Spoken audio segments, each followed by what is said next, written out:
السلام علیکم ګرانو دوستانو. نن به زه تاسو ته یو ډېر بد خبر درکړم چې په نړیوال جام کپ کې افغانستان یوه ګټلې لوبه په پاکستان باندې بایللې ده. په دغه لوبه کې افغانستان بعضې داسې غلطیانې وکړلې کوم لامل وګرځېد افغانستان دومره اسانه یعنې وخت کې داسې معلومېده چې موږ به دغه لوبه وګټو، خو بدبختانه د افغانستان ځوان لوبغاړو بعضې داسې غلطیانې وکړلې چې د افغانستان له لاس نه دغه لوبه ووتله. په دغه لوبه کې پاکستان ټاس وګټه، اول بیټینګ یې ترسره کړ. په دغه کې افغانستان ته په 50 اوورو کې 240 رنزه ټارګټ ورکړ. حالانکه که تاسو ته یاسې په 200 رنزو کې هلته یو کیچ و، اسانه کیچ و، افغانستان ځوان لوبغاړو هلته یعنې ډراپ که کوم لامل وګرځېد 20 زیات رنزونه پاکستان وکړل.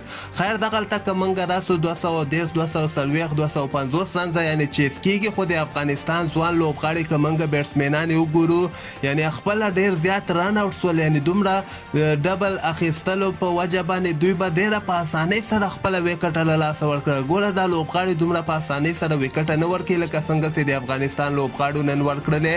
حالانکې دغه پیچ که موږ وګورو بیټینګ ته ډېر زیات جوړ و، ډېر زیات سازګار، خو د افغانستان ځوان لوبغاړو بعضې داسې غلطیانې وکړلې چې افغانستان دغه مهمه لوبه په نړیوال جام کپ کې وبایلله. دغلته پاکستان 240 رنزه ټارګټ ورکړه. که موږ د افغانستان بالرانو ته راسو په دغه کې بلال سمي 10 اوورو کې 58 رنزه ورکړي، یو لوبغاړی آوټ کړی ده.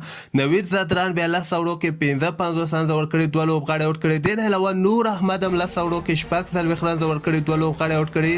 او اظهار الحق نوید بیا 10 اوورو کې 41 رنزه ورکړي او 3 لوبغاړي آوټ کړي دي. افغانستان ښه سټارټ اخیستلی او بلال سعیدي 42 رنزه کړي دي. دې نه علاوه الله نوره 28 رنزه کړي دي. اعجاز احمدزي بیا 29 رنزه کړي دي. نور احمد لاندې کې بیا ډېر ښه بیټینګ وکړ، 29 رنزه یې وکړل. افغانستان ځوان لوبغاړو ورته نږدې کړی، خو په آخر وخت کې افغانستان یعنې لاس نه دغه لوبه ووتله. افغانستان ځوان لوبغاړو 215 پورې دغه رنزونه ورسول او همدغسې ټول اورونه بیا ختم شول.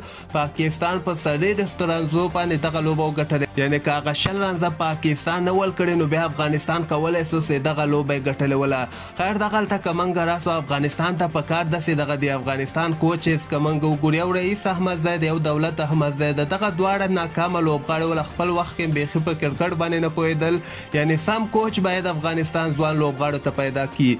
دغه وخت کې باید یو ښه کوچ افغانستان ته پیدا کړی او دغه ځوان لوبغاړو ته دغه کوچینګ ترسره کړی او د ځوانانو کې دې کې شک نشته چې استعداد نه ډک لوبغاړي دي، خو دغه کوچینګ چې کوم د افغانستان ده دغه ډېره کمزوره نقطه ده چې په دغه باندې افغانستان باید دغه رئیس احمدزی او دولت احمدزی دغه نور باید رخصت کړي او صحیح انټرنیشنل کوچ یا د هندوستان یا د پاکستان یا سریلانکا یو ښه کوچ باید دوی ونیسي او د همدغه وخت کې دغه ځوان لوبغاړو ته کرکټ وښیي. بل طرف ته به زه تاسو ته وایم چې افغانستان اوس هم چانس لري، خو افغانستان باید زیمبابوې نه هغه 22 تاریخ باندې چې کومه لوبه ترسره کېږي هغه باید حتما وګټي او مخکې راونډ ته کوالیفای وکړي.